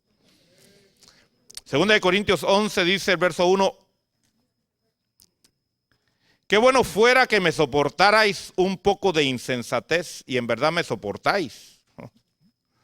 Eso era irónico, porque no lo soportaban, ¿verdad que no? Porque celoso estoy de vosotros con celo de Dios, pues os desposé a un esposo para presentaros como virgen pura a Cristo. Pero temo que así como la serpiente con su astucia engañó a Eva, vuestras mentes sean desviadas de la sencillez y pureza de la devoción a Cristo. Porque si alguien viene y predica a otro Jesús, a quien no hemos predicado, o recibís un espíritu diferente que no habéis recibido, o aceptáis un evangelio distinto que no habéis aceptado, bien lo toleráis. Pues yo no me considero inferior en nada a los demás superapóstoles. Yo sé que la Biblia que usted trae le cambió un poquito, le puso más, pero mire, esa palabra eminentes apóstoles quiere también decir superapóstoles. ¿Verdad? Ahí lo dice, si usted tiene la Biblia de las Américas, lo dice en medio. Ajá. ¿Qué está diciendo ahí? ¿Qué era eso? Una ironía. Esos que se dicen ser superapóstoles. ¿Verdad? Pero aunque yo sea torpe en el hablar, no lo soy en el conocimiento. De hecho, por todos los medios os lo he demostrado en todas las cosas. Bueno, sí, dejémoslo ahí. Avancemos un poquito. Dice,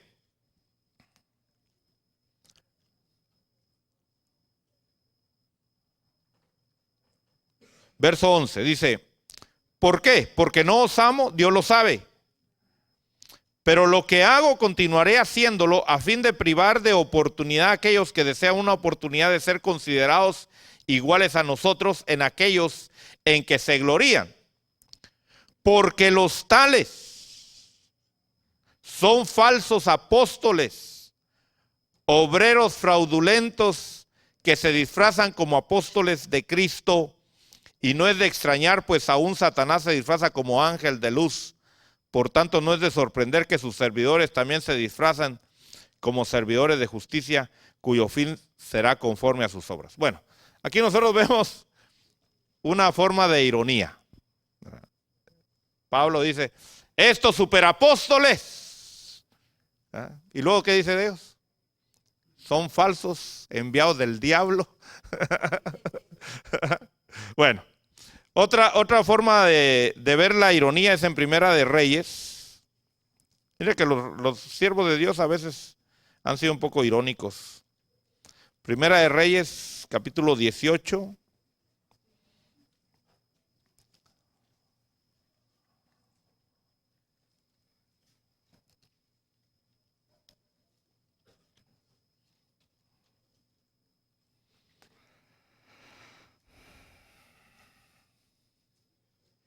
Verso 25 vamos a leer.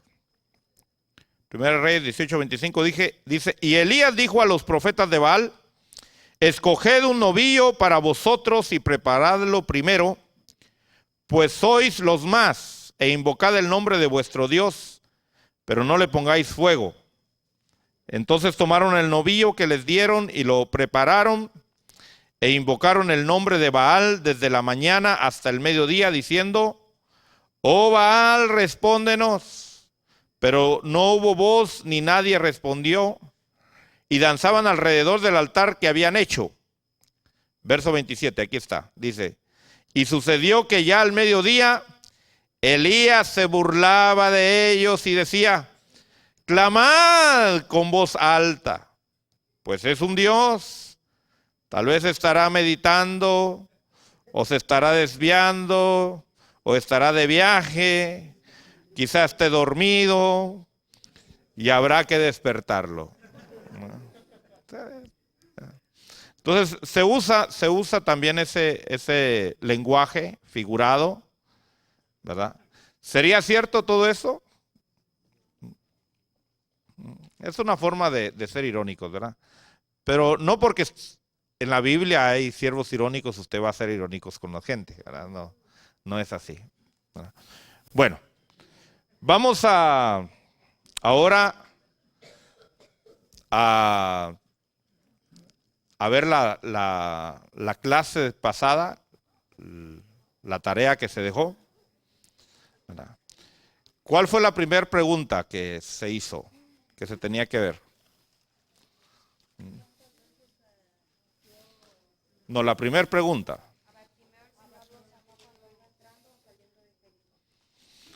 Ok.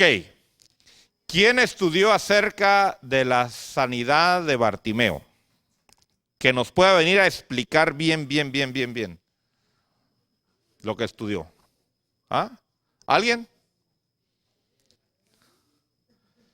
¿Ven? Si tú sabes. Traes tu esponja, ¿verdad?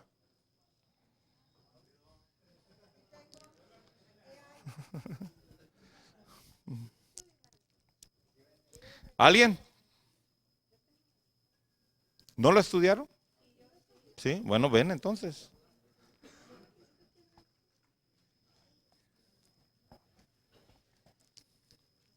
Apúrate.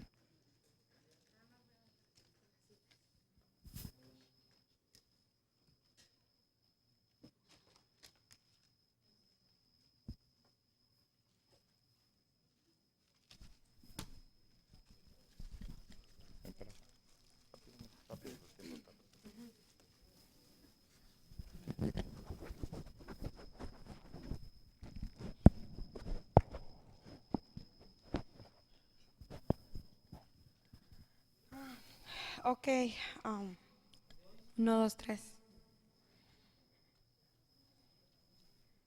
Ok, en Mateo 20, 29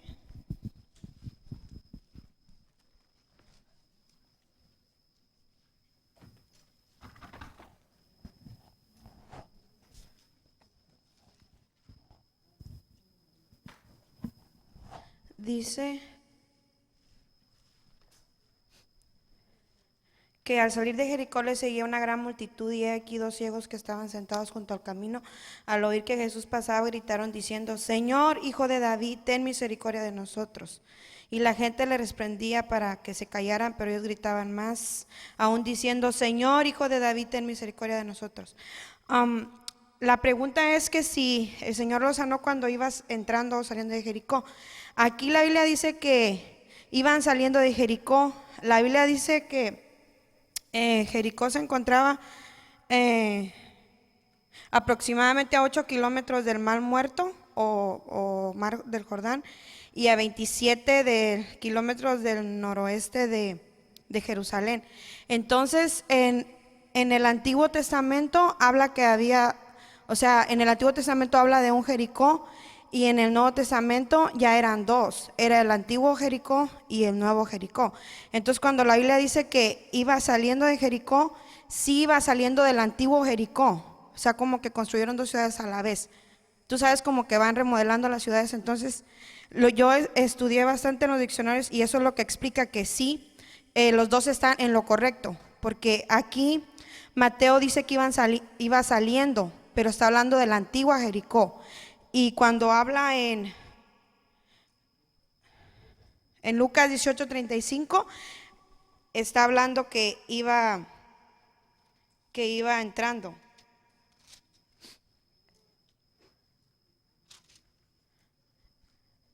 Dice que y aconteció que al acercarse a Jericó, un ciego estaba sentado junto al camino mendigando. Entonces, aquí está hablando que iba entrando, pero está diciendo que iba entrando a la nueva Jericó. Entonces, los dos están en lo correcto, nomás que uno lo dice de una manera y el otro de la otra, pero iba saliendo el Señor e iba entrando. Esa es la respuesta. Ok, ven aquí.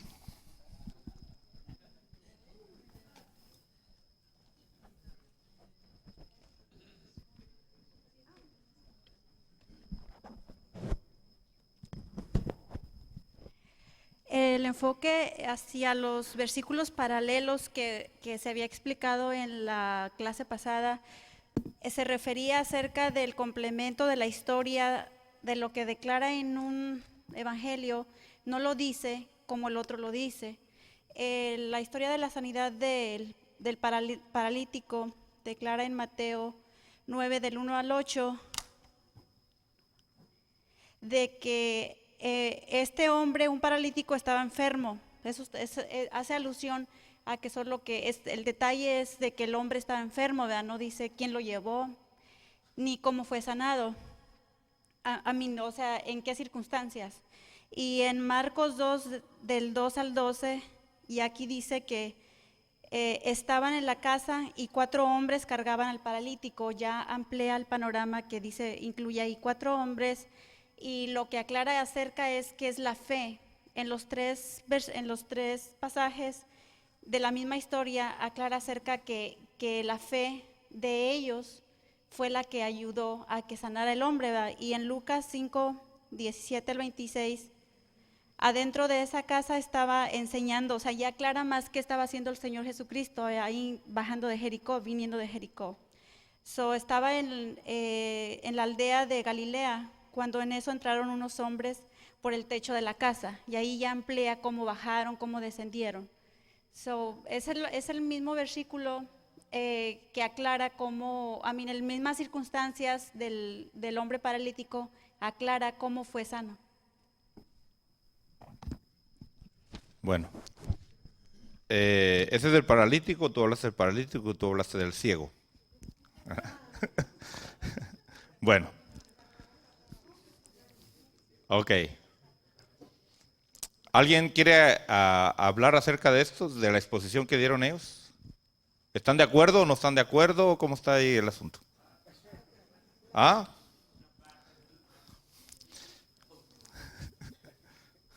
Bueno.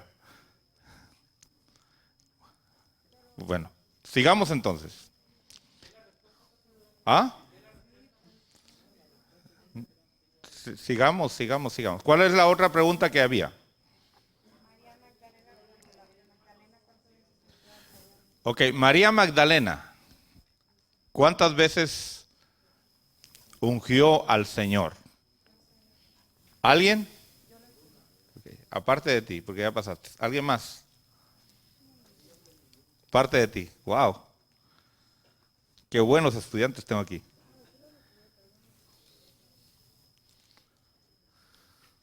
Vas a dar tu punto de vista.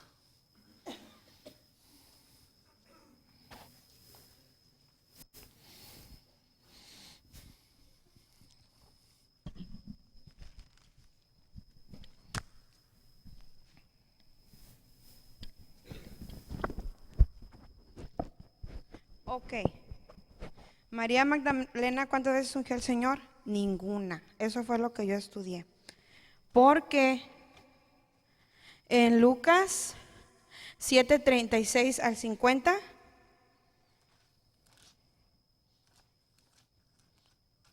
No, si no dio ninguna, quiere decir que no hay citas.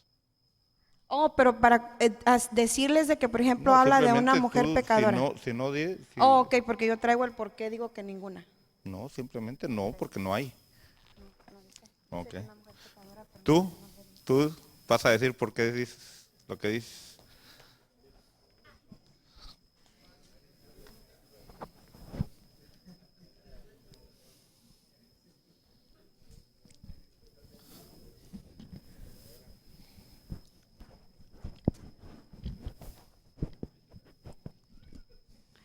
Usted mencionó el punto acerca de María Magdalena, de la que habían salido demonios. Yo encontré acerca de esta mujer en, en Mateo 26:6, acerca de que Jesús en Betania, en la casa de Simón, una mujer con un vaso de alabastro de perfume de gran precio lo derramó sobre la cabeza de él, estando sentado a la mesa. En Lucas 7:37, la mujer pecadora supo que Jesús supo de que Jesús estaba ahí en Betania y se acercó a los pies de Jesús. Esto fue en la misma escena, ¿verdad?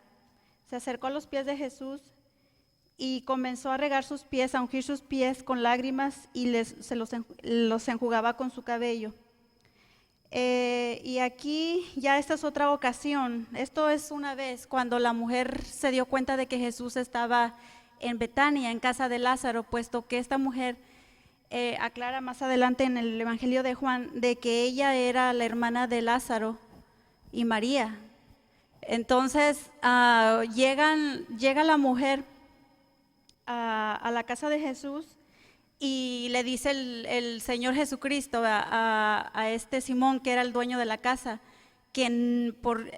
porque el hombre decía, si este fuera verdaderamente profeta, supiera quién le está lavando los pies y quién le está haciendo lo que le hace.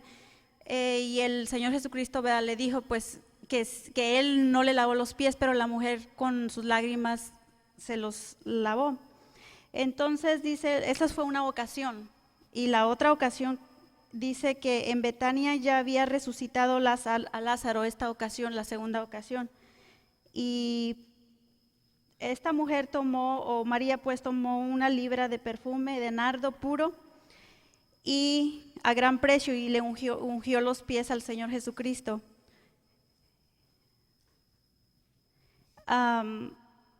Y luego ahí es donde dice que Judas Iscariote, es donde dice que ese perfume se debió de haber vendido para cobrar un gran precio porque estaba muy caro. Después encontré de que la misma mujer María Magdalena llevaba especias para ungir a Jesús en la tumba, pero pues no lo encontró porque ya había resucitado. Solo yo encontré de que 2 veces ella lo ungió al Señor, lo que registra ahí. La vez que le ungió para arrepentirse y la vez que Jesús pasaba otra vez por ahí, por Betania. ¿Alguien quiere aclarar, hablar?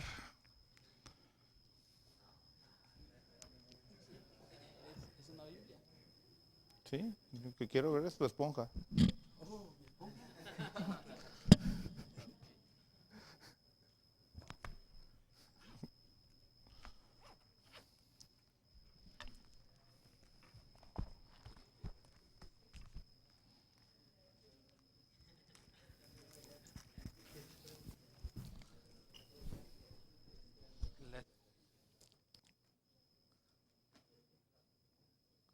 Sí, ¿verdad? Ok, aclarar que María Magdalena no ungió al Señor en ninguna forma.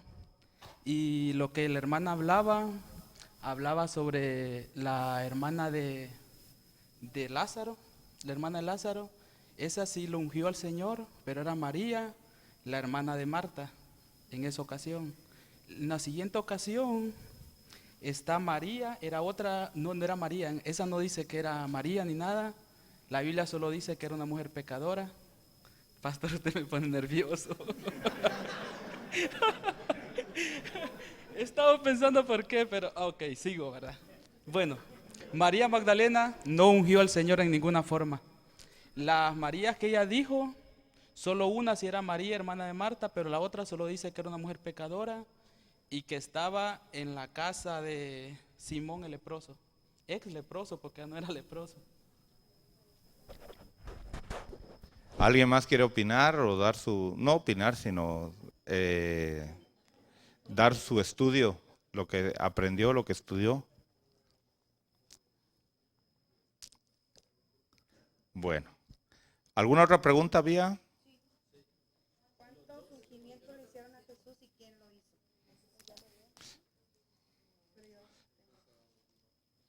Ok, aparte de esas eran todas las preguntas. No. Ok. ¿Por qué Moisés envió 12 espías? 12 espías. Moisés nunca envió 12 espías.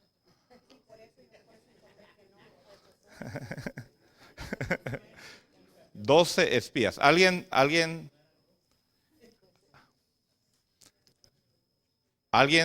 estudió acerca de eso? ¿Sí? ¿Sí? De Moisés envió 12 espías.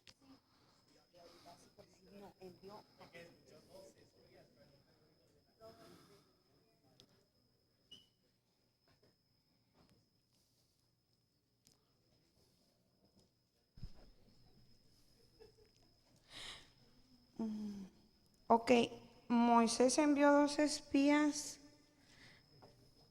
porque Dios le dijo. En Números 13, del 1 al 33, dice: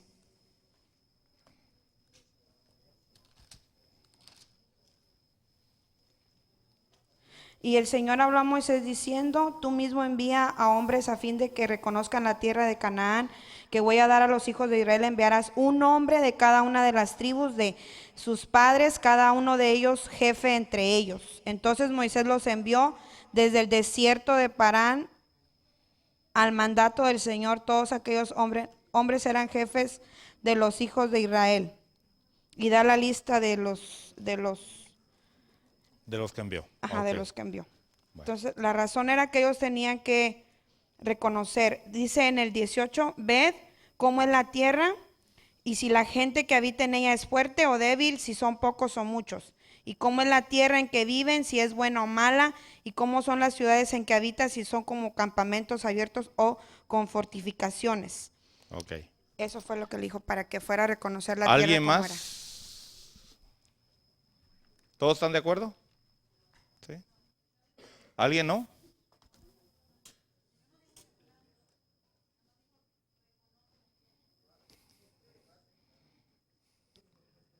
¿Tú estudiaste?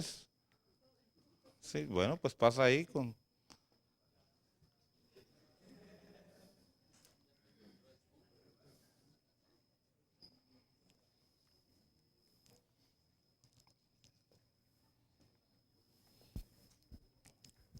Yo en realidad en esta pregunta sí me quedé un poco con duda porque en Números 13:1 dice que el Señor le habló a Moisés diciendo, ¿verdad? Tú mismo que él fuera a enviar a estos espías, ¿verdad? De la tierra. O sea, ahí habla que fue Dios que le dijo, le dio la orden a Moisés que hiciera eso. Ahora en Deuteronomio 1:23 dice, habla donde Moisés le dice a los del pueblo, le dice: lo que ustedes me propusieron me pareció bien. Y entonces de ahí fue que agarró a uno de cada tribu, ¿verdad? O sea que en Números se ve que fue el Señor que le dio la orden. Y en Deuteronomio fue como una sugerencia de parte del pueblo, entonces ahí sí me quedé un poco. Pero eso fue lo que saqué de Números y Deuteronomio. Ok. ¿Alguien más?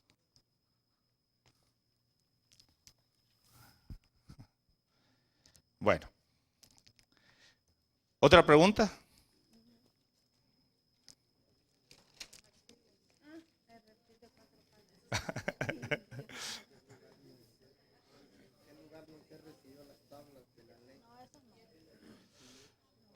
¿Un reptil de 4 patas que vuela?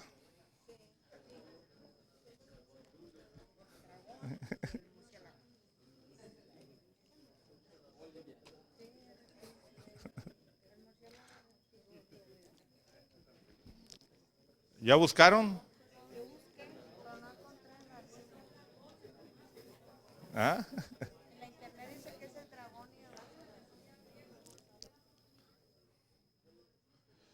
O sea, ¿la Biblia es mito o es verdad? Entonces, ¿existe o existió un animal así?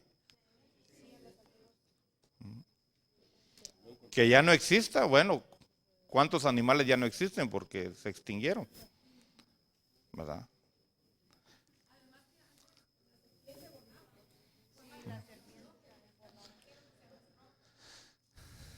Bueno.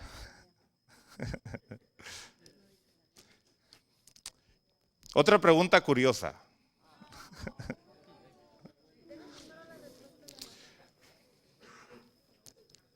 ¿Por qué Moisés no entró a la tierra prometida? Fácil, fácil, fácil. Fácil, ¿verdad? No me conteste ahorita, no me conteste. Estúdielo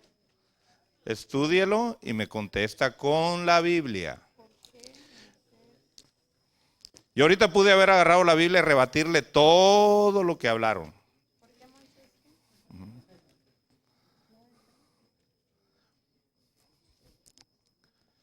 ¿Por qué Moisés no entró a la tierra prometida?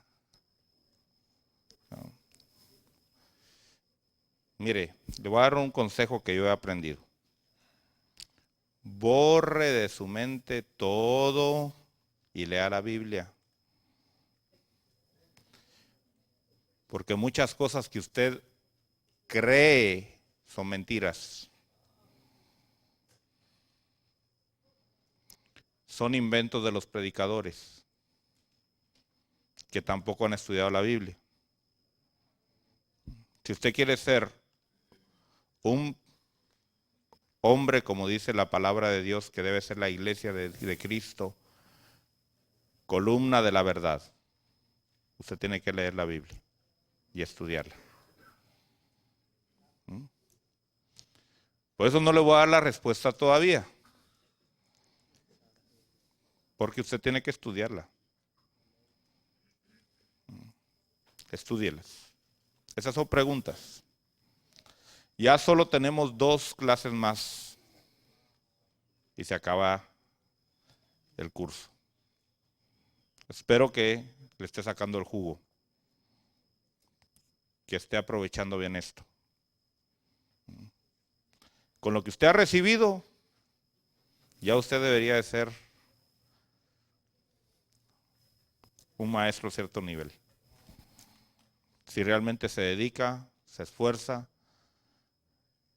y realmente toma la palabra de Dios como dice, medita de ella de día y de noche, todo lo que hace va a prosperarle entonces. Amén. Bueno, entonces hoy lo examiné.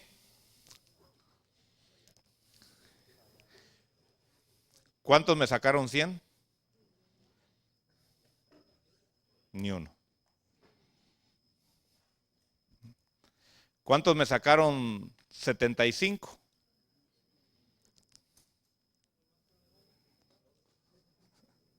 ¿Cuántos me sacaron 50?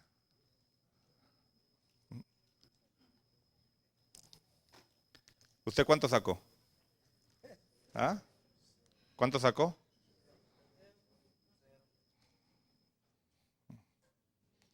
Bueno.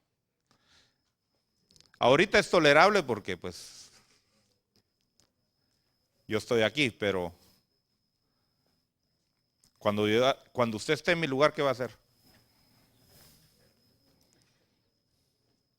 O va a querer tener un pueblo ignorante, que no lee, que no estudia, para que no se dé cuenta que usted está en la misma condición. ¿Será esa la posición que usted va a tener? No. Bueno.